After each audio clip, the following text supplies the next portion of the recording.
I'm Ode. That's Vicky. I'm me. You're you.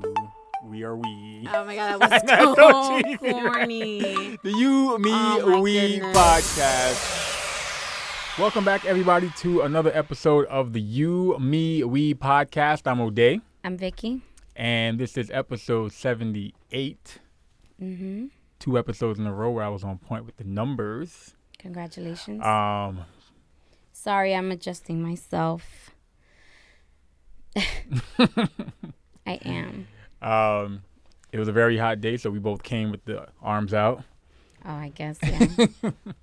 And I also have my custom make party face covering. Shout out to Nice Mask. For those of you watching the video, you can see my custom make party mask. So You should have promoted that on your own podcast. So shout out to her for giving me this. Why not? She listens to she follows our I'm podcast. joking with you. She's one of our many YouTube listeners. I know she watches the video on No, because YouTube. it said make party instead of you, me, we. I see what you did there. Wow, But I use the hashtag like- when I post our videos. So shout out to her. Thank you. Hit up Nice Masks on Instagram, NIESMASKS. Yes, a lot of S's. Don't laugh, yo. Don't lisp. That's like 2 weeks in a row you've lisp shamed me. But anyways, Vicky, how are you? I'm good. How are you? I am good. It is late. We are recording today. It is 12:50 a.m. Damn, you always give mad details, dude. TMI. We want to create. We want them Oh, to. transparency. Yeah, we want them to feel like they're here with us. Vicky's not a fan, but we are gonna add in some extra camera angles. I'm not a fan. You can do that for yourself. I wanted to. Well, we're thinking about topics, things to talk about, and I brought up a topic to Vicky, and you were asking me like where did that come from, and I realized where it came from was, I think I watched a couple videos today about the Flash and the CW shows, and they're big on like one of the DC storylines is like the whole alternate universe thing or the multiverse, whatever, and I am interested in that whole conversation of the multiverse and how like. Every time we make a different, in my opinion, every time we make one theory, every decision you make, that creates like a new timeline. Because had you went left instead of right, that's a whole different timeline of what could have happened. There's a book on that. Huh? There's a book. There's tons. So I wanted to ask, narrowed it down to 3. What were 3 like defining moments in your life growing up? I guess for both of us, 3 defining moments made you who you are, was the big game changer for you, defined the next couple of years of your life. When you think back to them, if things had happened differently, everything would have been different. Your whole outlook on life would have been different. Where you are now would have been, you would be in a different state now. You would be, with somebody else. Like, what was the 3 most defining moments or life-changing moments of your life? You got one yet? No. I know you were still thinking. No. I have one. And I was gonna try to plan them all out early. I was like, no, let me wait till we get on air so we can think about them together. One that I have is when I got hit by a car. What are you shaking your head for? It's my no, I'm saying moment. of course. It's Um, just you got hit by a car So, going to anyways, McDonald's. can I tell my own story? Can I Well, tell you said it I tell before. my life? Yeah. So, this was how old was I? I want to say I was 14, 15. I was probably like 15, maybe. Like 15, 16, whatever. And I got hit by a police car. I want to say it was 10th grade, maybe. So I got hit by a police car, and like Vicky mentioned, spoiler alert, I was headed to McDonald's. It was the last day of the Monopoly game that year, and you know how the way they trick you is just about you always need one extra piece to win the $1 million or one of them, and then the whole theory was that everybody on the West Coast had the pieces that we needed, and we had the pieces they needed. So I went out to McDonald's, tried to cross the street, heard the sirens, didn't know where they were coming from, and boom, got hit by a car. I put that as one of my defining moments because to me that moment made me really appreciate just life. Mm-hmm. Because I know for the one or two people that I know that approached me like afterwards, like after I got better, after I rehabbed or whatever, or the next day came to my house or spoke to my friends, people who saw it happen, like said to themselves, "Oh, that person's dead." Mm-hmm. Because I was like, I hit on the left side, flew into the car. Once they hit the brakes, I flew out and fell on the floor. So I think that made me appreciate life a lot more. Like I'm sure we all had moments growing up where you appreciate life more because someone passed away. But like I think when you almost have when you have a near death experience or almost whatever, it really makes you think like I need to cherish every moment possible. I know we say it a lot, but I think it's when you actually have a moment where it could all be taken away from you. People thought it was taken away from you. When you say to yourself, "Wow, I really need to appreciate every moment." So I want to say from then, I want to say my outlook on life was a little more positive, optimistic, and I started taking advantage of every moment even more. I'm not saying I wasn't prior to that because there I was, in my black boy joy going to McDonald's thinking I was going to win $1 million. So that's one. That's one for me. Mm-hmm. What you got? One defining moment, I think. Coming to America? Oh, wait. I was born You're here. an American. I was born and raised in and you this falsely country. claimed Dominican. But go ahead. I don't falsely claim Dominican. Go ahead. Would be my first serious boyfriend. Explain. It did not go well, and I feel like who I was before that was this like go-getter, just like eyes on the prize person. Like no one got in my way. No one could say anything to me to deter me from that. And I like you could say anything to me like, yo, you're not smart enough to do that. I'd be like, who? I know you're not talking to me because I'm smart. Like you couldn't say anything to me. And then after that, it was like a complete 180. After that relationship. Mm-hmm. It was a complete 180, and I feel like I would be a completely different person. I had made completely different life choices. And I think that would have placed me in a completely different path of my life. Where do you think you'd be right now had things gone differently? All methed out. I feel living like, on the streets. I don't know. No. I feel that's like how it is. Like that one little change in some multiverse. I feel like if I feel like if that didn't happen, I would be some like high-powered boss-ass attorney right now. If that didn't happen? If that relationship did not happen. You would have still been on that path. You would have been on the path to be a high-powered attorney or just a boss kind of thing, kind of person. Is that what you're saying? Probably a high-powered attorney. You want to give somebody that much? It's the truth. That much credit for like tearing a person down. Yes, gladly take that. Yes. No, it was bad. So because that decision catapulted into 100 different horrible decisions. So that's why I'm like, if that would have never happened, knowing who I was and how I felt about myself right before that, I mean, imagine a girl that you couldn't tell she wasn't cut out for anything, but she had dreams of becoming something. That girl's unstoppable. You literally could tell her like, yo, you cannot do surgery on people. Like, you are just not cut out for them. She'd be like, try me. I'm gonna go to med school now. Like, I would have been one of those people that is a doctor and a lawyer. You ever met those people? They went to med school. Those are overachievers. That's exactly who I would have been. And they're lawyers. So Amazing. so that Amazing. so actually so that I would have been an situation overachiever. so that situation puts you on the timeline of becoming the meth head, living on the streets, all Yeah, I crazy. feel like if I didn't have some kind of like very like just if I came from like a family with like no morals or like they abandoned me or something, I definitely would have went that way. Yeah, I feel like if I didn't have that support system just like back there and I knew it existed Mhm. and like I always had someone to answer to about the direction of my life, I definitely feel like my life could have went that way. Okay. Yeah, no, for real. That's just the truth.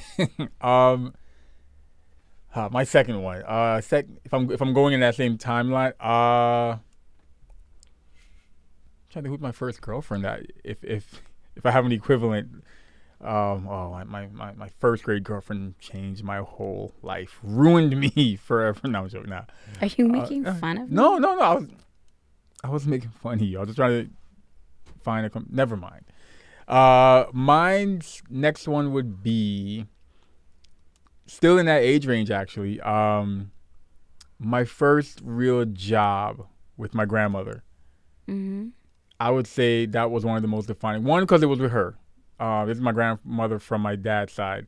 Um, so for those of you who listened to episode whatever that was, where we talked about names and what we're okay with Khalil calling us or not calling us, or what he should be calling us, mommy, daddy, Ode, whatever. I mentioned that my grandmother from my dad's side, we call her Auntie Lynette because we were always around her nieces and nephews. So that's what we grew up calling her. So she gave me my first job, and I want to say this was ninth grade. The summer going into ninth grade. Um, I was living in Brooklyn in the '90s, Rockaway Parkway, and she had a booth in a flea market on Pitkin Avenue. Mm-hmm. Shout out to everybody who knows where I'm talking about. And I spent that whole summer with her. I would wake up in the morning, probably like 7 o'clock. By 7:30, 8 o'clock, I'm on my bike, riding down Brownsville. Uh, Skinny little me riding down Brownsville with a nice bike, like I ain't riding through Brownsville. Um, Rappers are from there, so that should give you a good idea of. I'm joking. Shout out to Brownsville. So I would ride to the flea market, help her set up. We would we would set, we would sell like she sold dresses, stuff for your hair, just all these little trinkets and stuff, clothes, different things. And from 8, 9 in the morning to 5, 6 in the afternoon, late or early evening, we would be there. And I spent every day, Monday, Tuesday, Wednesday, Thursday, Friday, Saturday, Sunday, with my grandmother in this flea market. I would get lunch for her, and we would eat. I remember Labor Day that summer. We spent Labor Day on the Parkway with her and her friends selling. I think we were selling like black pudding or something on the street, and it was just that whole summer.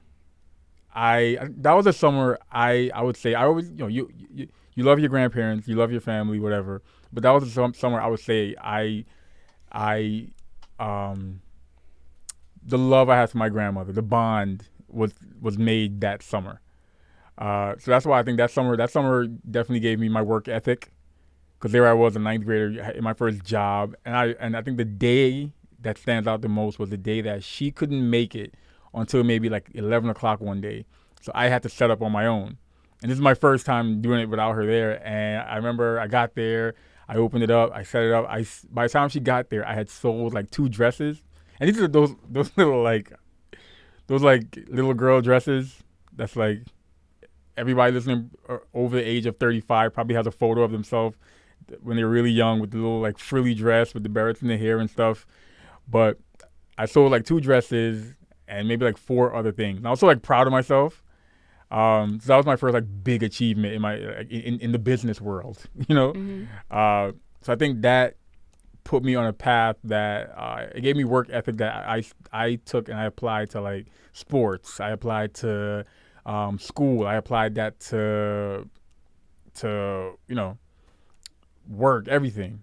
And like I said, it brought me closer to my grandmother, and I think that's why when she passed away, it was so hard for me. But even that, I think it helped mold me and how I am to like certain family members. You know, So I think that would be the second biggest like life changing period of time. So if you didn't If I experience didn't that, experience that, honestly,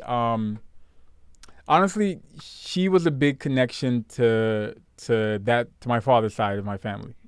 Um, I growing up, I spent more time with my mother's side of the family, but I would say she helped bridge that gap for me and my father's side of the family.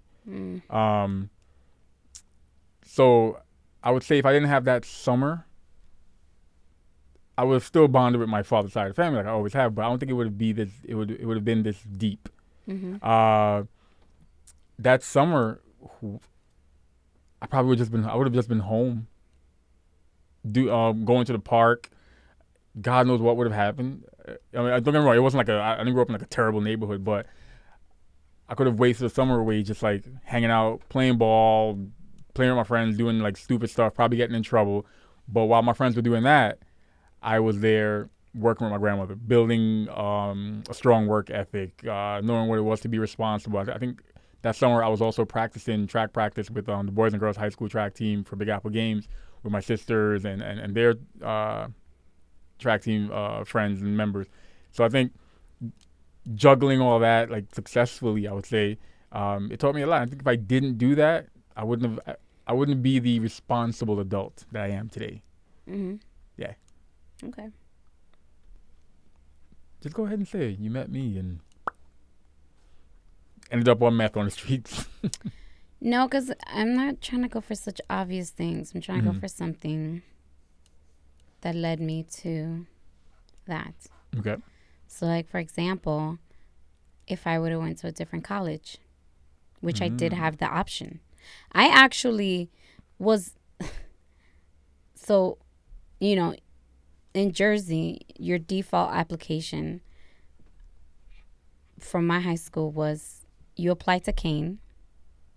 By default. By default. Yeah. Not even the county college. Shout out to Kane University. You apply to Kane, and then you apply to all the schools that you actually want to go to.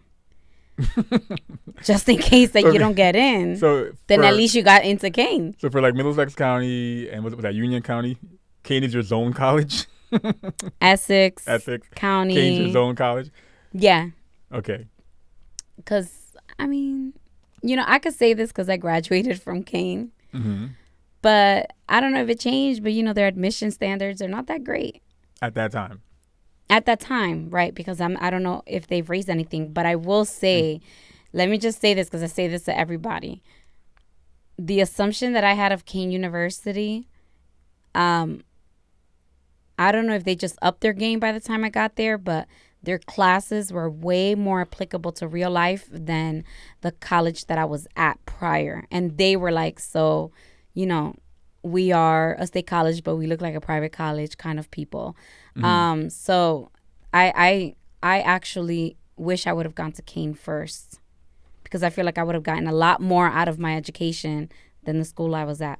I spent a lot of my undergrad days hanging out at Kane. But which is funny, right? So I met you because I went to that college and pledged that sorority. You sure? Yes, because we met. Here, go ahead. What? Go ahead. We met in that chat room. We met at my banquet before that. I don't. This is the thing, right? We've had this conversation. Go ahead. For the people that have not heard that conversation, this is the thing. Me and Ode met 2007. I was a Neo. So me and Ode met in 2007. And I went to his fraternity's banquet with an old high school friend of mine. Well, he's not a high school friend. I've known him like forever. So I went to his banquet with one of his frat brothers, who is also somebody that I've known like most of my life. Me and Ode may have met, just like I may have met everybody else at that banquet. That doesn't necessarily mean that I remember. I remember Ode. I don't remember meeting Ode. I remember Ode because he wouldn't sit his ass down. He was constantly on the move, and the whole time I'm like, yo, does that guy take drugs or something? Because he does not sit down. Like he's constantly moving. Here's the question. I don't remember you from that. Because let me tell you, I didn't make that connection that was you until years after we were dating. I was going through my Hotmail, and I had lent my camera to Edwin. I let him use my camera, and he was taking pictures of his banquet.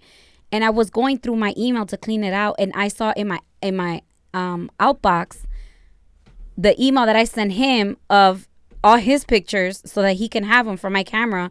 And there were pictures of you, and I was like, "Oh my God, you're like, who's that Greek that's god?" you." I didn't even I never connected the dots. Let me ask you a question. Did you? So I don't remember you. I don't remember meeting you. So that's not how I met you, because I don't remember you. But you go on stage? I'm flattered that you remember me. Did you go on stage? No, I pay attention to people. Did you go on stage when the Vanderbilt College little step show? I didn't even go. You sure? That you DJ? No, not like on perform, but you didn't go to the show? You weren't at the show at all? A step show? Yeah, it was like a stroll competition, and LTO, and I had worked on the mix for LTO. Oh, I did stroll on that stage. Okay. Yeah, but I don't really remember you from there either. Wow. We were supposed to meet because I was supposed to go with them to make the mix with you. Yeah, I don't remember you from there either. I remember you from being introduced on that chat room. Shout out to Greekster. By a sorority sister. That's how I remember meeting you. Shout out to Tiff. And so if I would have never pledged that sorority, if I would have never went to that college, which is how I ended up pledging that sorority, I would have never met you, because I would have been on a whole different path. Mixing, meth. Mixing with other alcohol. People. Oh, okay. Then I guess like the people that my sorority geared towards, because at that time there were like a few people dating people in your fraternity. So like I feel like that's how that kind of happens. So I feel like if I would have went to Kane, if I would have went straight to Kane, we definitely would have not. You went to your own college. We would have went. I would have went a completely different path. I wouldn't have even pledged a sorority, because after. Let me tell you why. Because I'm not going to Kane University to live in crappy dorms. Chill. The dorms are... No. At the time that I started college, their dorms were crappy. The new dorms are fire. But, those were more recent. Back then, those dorms were crappy. And they were on super lockdown.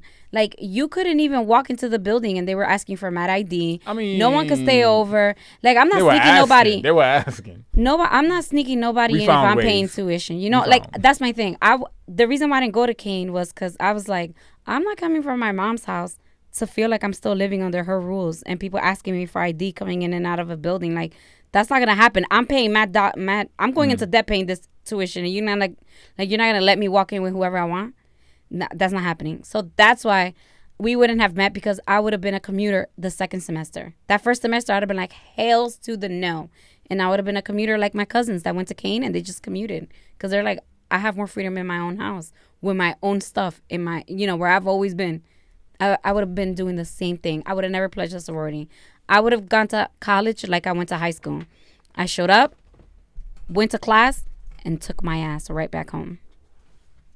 So that would have been like a completely different course of life. I realized the moments that stood out to me the most they were all kind of in that same time period of like ninth grade to my high school years. So ninth to 12th grade, whatever. Because the last one that popped into my mind, it was a moment. And shout out to he wasn't my high school coach, but he was my basketball coach. I played in a community league, all for one. And Coach Woodbury, he was our coach. He was a guy that I remember we were all hanging out in the court one day playing ball, and my friend Craig was like, "Yo, this guy," it sounds weird saying it now, he was like, "If y'all are free tomorrow, this guy wants to meet up with us to like teach us how to like train us in basketball, like teach us like the fundamentals of basketball." And we're like, "Okay, we'll all come out on a random Saturday, Sunday morning and train with the stranger." But we went, and it was Coach Woodbury, and he wanted to start like a tournament, and he was recruiting us to kind of get it started. And Coach Woodbury became like a mentor, and he's an amazing coach. And we had a game, and I remember I probably told this story here. It was a game against a team. I want to say the team was Midnight Express. That was the team we were playing. And right before we got on court, right before the first tip-off, Wood, we call him Wood sometimes, Coach looked at me, and he was like, yo, he's like, get animated. That's all he said. And that was probably the best basketball game, the best game I ever had. Mm-hmm. I think I had like 18 points. I always remembered it as 18 points because I think we lost by 2 or we lost by 1. We lost by 2, and it was a 3-pointer that I missed. And I was like, yo, if I had just scored that 3-pointer, we would have won by 1 or whatever. But that was like my best game. They were double teaming me because they were like, yo, we got to stop him because he just keeps scoring. But it was just from Coach saying, get animated. And since then, I feel like I've taken that. To me, proved that, like, it proved like when you're going into a certain task, it proves to me that I can psych myself up into getting something done. I can psych myself up into going into a project, going into a situation, and get ready and get it done, if that makes sense. Mm-hmm. And that's always stayed with me. And I've said that to myself several times since then when approaching a new challenge. I've said, get animated, and I've dived right in. Who's to say Coach was just like, all right, guys, hands in, off one, go. And I went into the game, had a regular shitty game.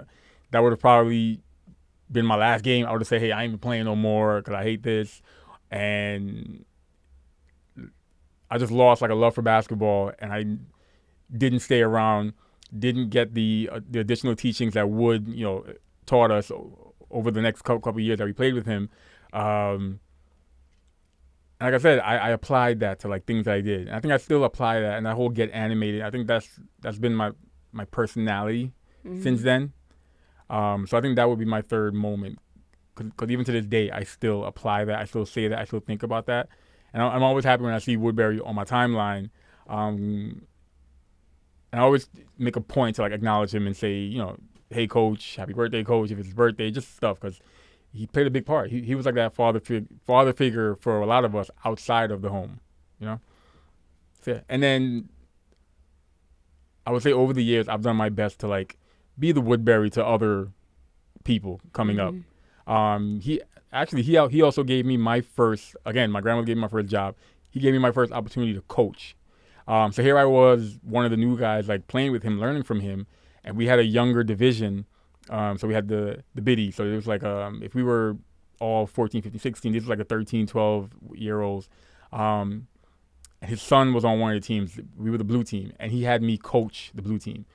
So here I was being coached by him, going to practice, and then I would take all that stuff, and I would have my own practices with these young kids while I myself am learning basketball. And he trusted me to like coach these kids, who were 2 years younger than me, whatever.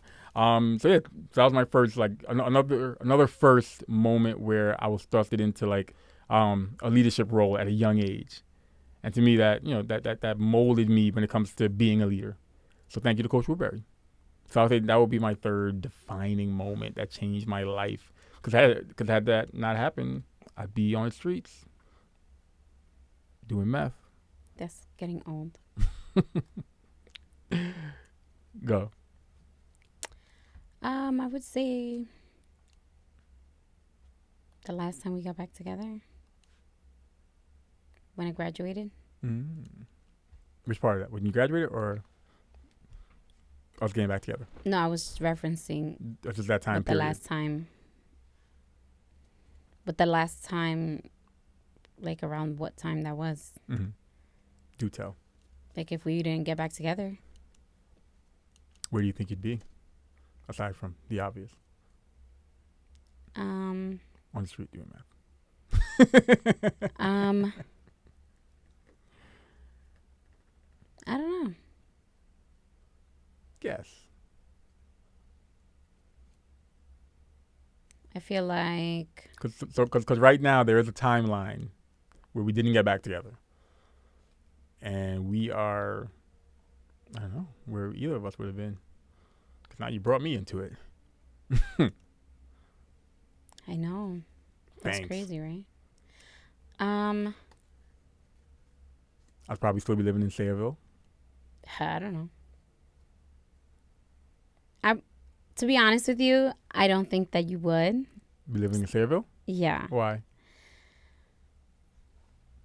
I don't think we should go there. But I don't think that you would be living in Sayreville. That was a good setup. I'm serious. That's why I think I would still live there. It was a good setup when it comes to like it was a good the cost, setup, all that stuff, but the rent and everything. It was good. I'm not disagreeing with you, but I disagree in the fact that you would still be living there. Okay. I think that you would have been married with kids, plural, by now. Okay.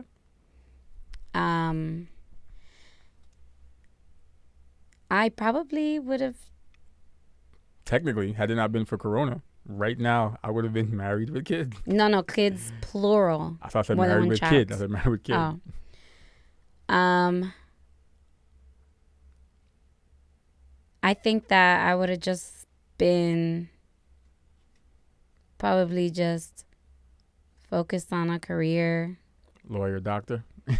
No. I think I would have just been like focused on a career, doing like I would have went through the whole like finding myself Eat, pray, kind love. of thing, eat, pray, love, and taking vacations and dating guys that just never work out because they all fucking suck. And I would have been like that girl with the struggle of dating and the with the woes. My girl listening are like, what you trying to say? At me next time. No, I mean, I trust me. I listen to enough of my friends to know like it ain't easy now. It's not easy out there. Out in them streets. So I've seen it when I go out. I'm like, oh my goodness. Every time I go out with like my friends to like a nightclub or something, I always message Ode like, you are so lucky.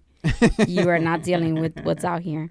Because not even the women are just no. Yeah, I think I would have been that girl.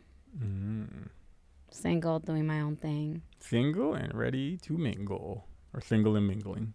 Single and mingling because everyone, like every guy probably just, at some point I'm like, I'm good. We're good. Yeah. Well, we made those decisions and we are on this current timeline of the multiverse. And Well, this is the one we are the most conscious of. Yes. I'm telling you, you guys, even if you're not a reader, you should listen to the book that's called Dark Matters. It is such a good that's that book you were talking about, yeah. Or it is such a good book. Like, they should make a movie out of it. It's so good. Or you could read the Flash comics or watch the DC shows on DC TV on CW. Yeah, if you're not a nerd, you can just read the book. And the book, the book does a great job, like a really, really good job, and it's amazing. You know what I wonder if they should really make it a movie. No, because when you first told me about that book, I mentioned the Jet Li movie, The One. I wonder if there's a connection with The One and that book. The One was like the exact same thing, pretty much, somewhat, where one of the multiverse, all these different versions of you, of this guy, and one of them figured out that, one was going to all the different universes, killing them, getting stronger. And then there was another one that figured that out, and whatever. I think his name was Yulaw or something like that. That's very similar to the book. Just in the book, the guy's not killing them. So I wonder if there's some connection. You guys, that book is so good. Anybody that asks me like, hey, you know of a good book recommendation? I'm like, I do. Pay attention to me because they're gonna make a movie out of this. This book is amazing, and I found it by happenstance. It was just a coincidence that I decided to listen to the audiobook. So good. All right, let's play some cards. So this is the point where we have some card game that's like a conversation starter. We encourage couples or families or whoever to dive into some of those games. They're nice little icebreakers where they feature questions that you can ask the person that you're playing with. Well, they said axe. Anyways, so we like to do this at the end of every episode. And we're going to do 1 or 2 cards. Let's do 2 cards. We'll pick 2 cards. We have made the decision to stop saying the name of the cards until some checks start coming in. Or the name of the game. I'm kidding. But just go back to our past episodes and you'll see the name of the game. I have good ones. Okay. I have 2. Yeah. This one's kind of corny, but whatever. You go first. Ladies first. Okay. Wow. No, not this one either. You changed it? You never let me change my card, even if it's corny. Go. Wow, you so fake. You want me to keep mine? Okay. Yeah, I'll let you know if it's corny. Okay, go ahead. How do you describe me to others? We had that one already. Next card. I don't remember it. We did. I don't remember it. Go in past episodes. The universe sent that one over to you. The one I just flicked over. I don't know what is How do on you that describe card. me to others? I'm going to She hold cool. on to that. She cool. I don't remember you saying anything about that. We had that card. Did I have that card? Yes. Like, no, trust me, yes. Like, did you have it and I answered about you? I think you read it and I answered it. I don't remember that. What you got? What is our biggest challenge as a couple? I think we had a version of that one. Our biggest challenge as a couple, consistency. Consistent. Yeah. In general, consistency. I think that's our biggest challenge. Okay. Mm-hmm.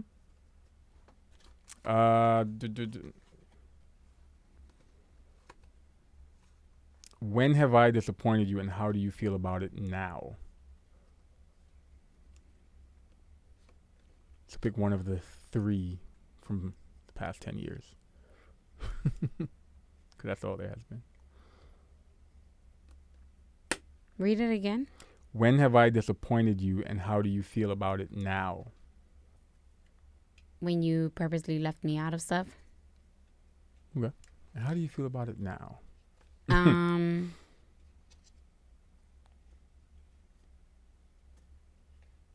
I still feel bad about that. Feel bad or disappointed? Like, I still feel the same hurt that I felt when you did it. Okay. What you got? It's the same question. What do you mean? Literally the same question? What's the hardest thing about our relationship? Pick a different one. Is it same thing pretty much? You're like switching all my cards.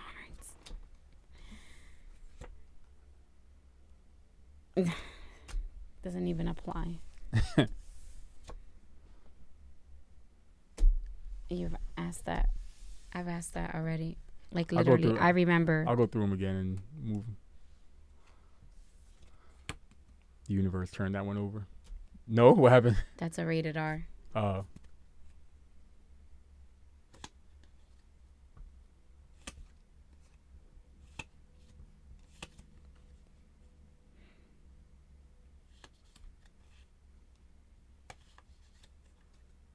Okay. Here, I'll let you choose one of these 2. This one. Okay. Why do you love me? Why do I love you? Let me count the ways. I love you because you challenge me to be better. Love you because you are a great mom to our human child and dog child. Mm-hmm. I love you because you are a pain that I welcome. So I know it's been a bumpy ride, and I welcome all the ups and downs that we've had. That's 3 or 4. Mm-hmm. That's it. Okay. Want me to keep going? Do you feel like you answered the question? Yes, I feel like I answered the question. Okay. And this one that you wanted me to keep. Do you think I'm capable of cheating on you? Why or why not?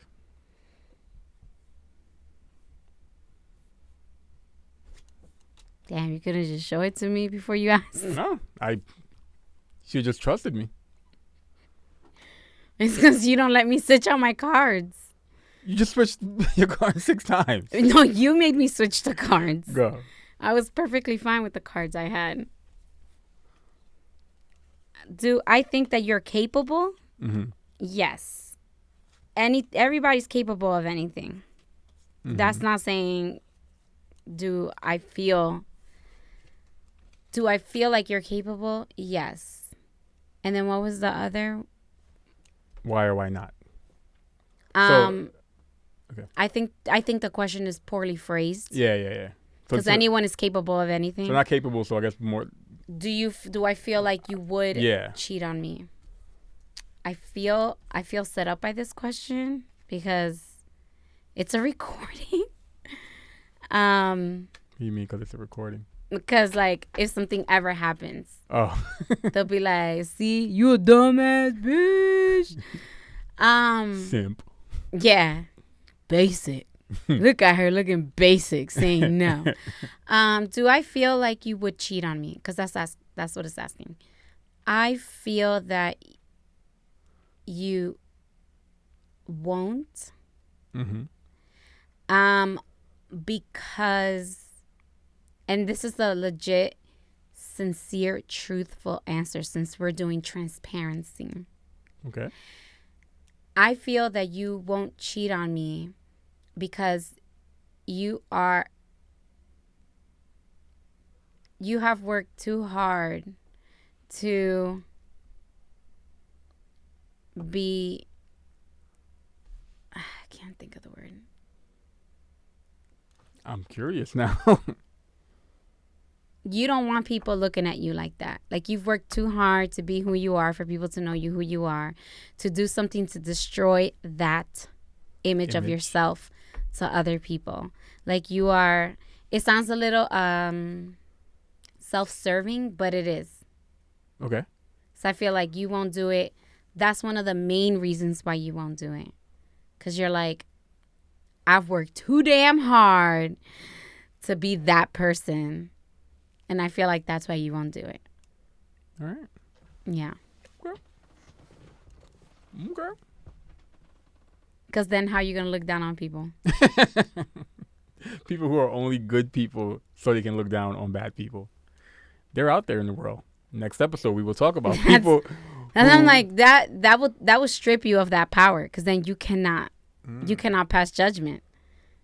That's a good topic. But what motivates you to be a good person? That is a good topic. What motivates you to be a good person? For some people, it is. And I thought of something else downstairs, which is, it came from my status of how aware are you of yourself? And then I was wondering, like, do people notice if their voices are monotone, or are people aware of how people perceive them?